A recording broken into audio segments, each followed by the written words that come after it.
Now, does the story have a womp womp ending? It does, but I don't blame Steve Foxe. No, this is not his fault. See, they were told that the Krakoan age needs to come to an end like yesterday. So a lot of these threads that they're going to have to wrap up, they're going to wrap up in a womp womp fashion. And there's some things that are not going to be resolved at all. I guarantee that.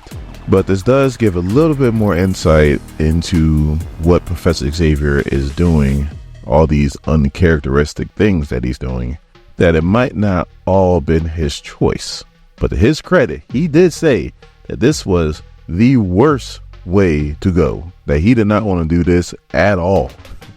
But he had no other option now.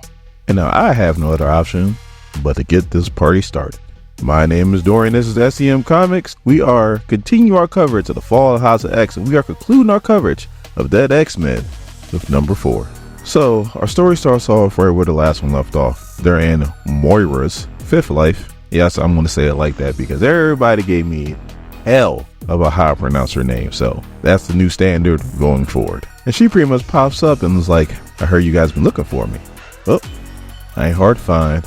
I'm right here. And then Psylocke of this timeline reads her mind and goes, whew, she is corrupt. And she goes to Frenzy and is like, I apologize for attacking first and ask questions never. So then Frenzy's like, don't worry about it, Braddock. I would have probably did the same thing. And then Moira is like, don't tear yourselves up. It's my job. So Frenzy's like, X-Men, take her down. And then Dazzler pops up out of nowhere, puts Moira in a chokehold and goes, hey, Rachel, we need to go now for our loser. So Rachel's bringing them back, but they're going back through all 10 of Moira's lives, and Prodigy is absorbing everything.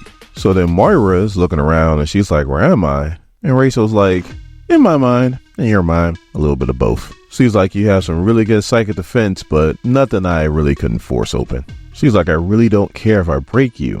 You're beyond broken. So the Moira's like, well, whose fault is that? I gave up most of my lives to try to figure out a way where the mutants win, and look at what it got me. And then Rachel's like, yes, and it won't matter. Then she starts to explain how Charles Xavier pretty much lied to her, how she should have anticipated it, but she didn't.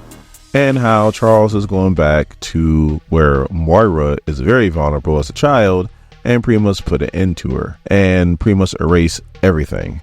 And she's pissed off about the whole scenario, so she doesn't really have time to deal with a monster like her. So she sends Moira and the Dead X-Men to her original timeline.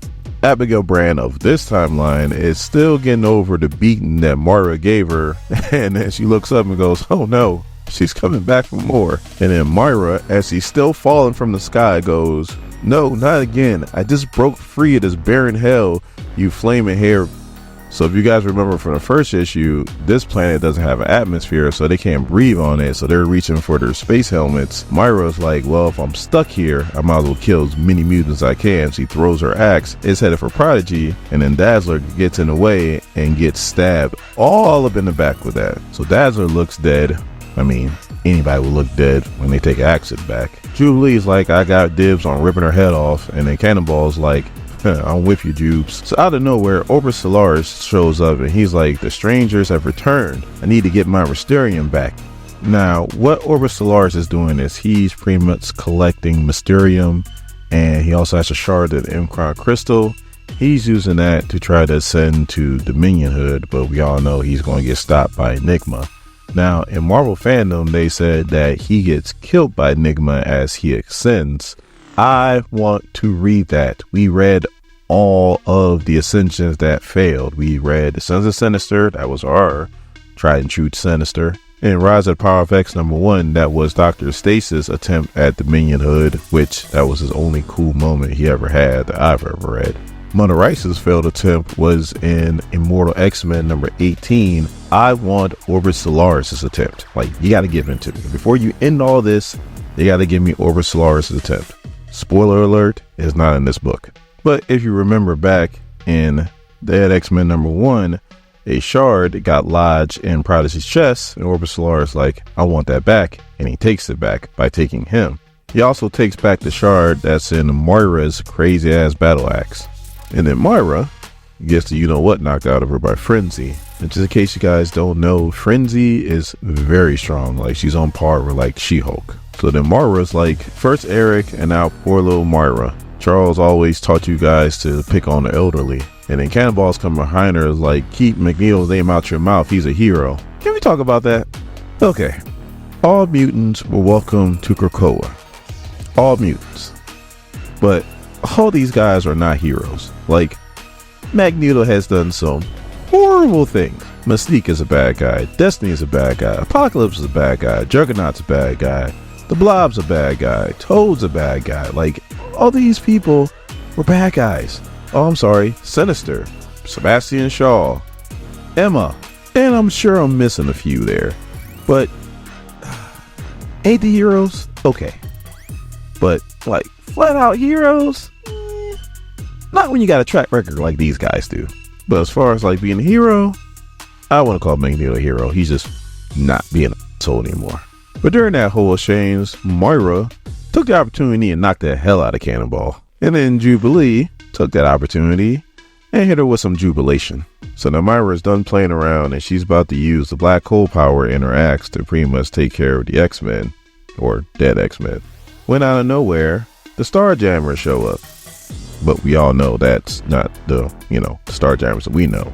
That's Roberto Costa as Corsair. I guess you could say he's still Sunspot. And then Dazzler wakes up out of nowhere. I don't know how, but she woke up. And then she shoots Moira's arm clean off. So then she goes, I think I figure out how my little death-beaten power works. If I get smashed to a pulp by Nimrod, game over. But axe to the back, that's a nasty flesh wound. I guess I could live to fight another day. I don't know how her power works. That's way beyond me. So all that's going on, Prodigy is still being held by Orbis Solaris. And Orbis Solaris is doing his little monologue because, all sinners just like to monologue. And then he eventually pulls out the Mysterium or the Mcron Crystal. It was one or the other. He either had the Mcron Crystal in his chest or he had the Mysterium. I don't know which one, but one of them was in there. And now Orbis Solaris got it back. So Frenzy catches Prodigy. They're asking him if he's okay. He's like, there's no hole, there's no blood, so I guess I'm okay. Like, all right, Rachel, let's get us out of here. And then you got Orbis Solaris, and he's doing his ascension. But then he's like, there's already a Dominion here. I didn't calculate this. And that's where it stopped. We don't get anything else after that. And that hurts me to my heart. So while that's going down, Moira is trying to get away. Abigail Brand makes it to the ship and tells Roberto Costa, like, look, you need to take care of the Axe Lady. He's like, well, we're really here for Orbis, but we got something for the Axe Lady. So on the next page, we see Moira and she goes, oh, f*** off. You couldn't even set a mutant finish me off. As Juggernaut comes crashing down on her and it's pretty much like, you're done. So I'm not gonna lie, that's pretty much it for this comic book. I mean, the rest of it, they kind of just start talking and they find out about Professor Xavier's plan. Rachel kind of fills them in. But then Prodigy had like the Mcron Crystal in him, so I guess it was the Mcron Crystal. And it took him through all the different lives of Moira, so he's seen everything that Moira went through in all 10 of her lives. So that's when I guess they come up with the plan to tell Professor Xavier. Like I said, womp womp. It ended horribly. But again, I don't blame Steve Foxe because he had to rush this thing. This probably should have been at least 8 issues, should have been 4, and it was going to end womp wompy. I mean, a lot of these things are going to end womp wompy, so just prepare yourself. I hope the main stuff doesn't, but yeah, hate to be a killjoy, but yeah, it didn't end nowhere near the way I expected.